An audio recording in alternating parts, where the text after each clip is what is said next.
Santalpur police સ્ટેશનની police ઇન્સ્પેક્ટરની ગાડી પર પથ્થરમારો. પોલીસ ઇન્સ્પેક્ટરની ગાડી પર સાણસરા ગામના સ્થાનિક લોકોએ કર્યો પથ્થરમારો.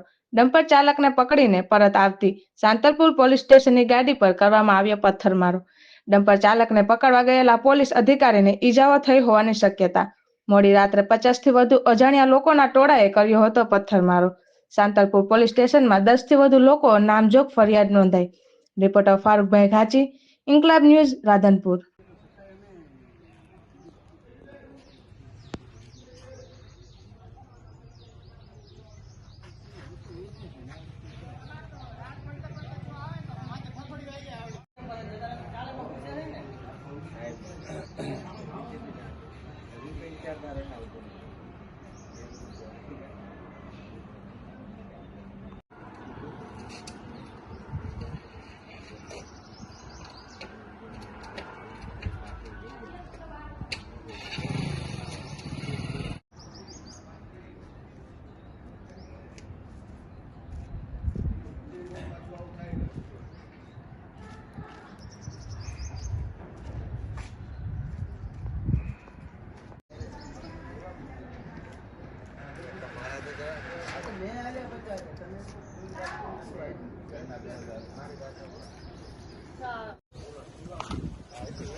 શાંતિ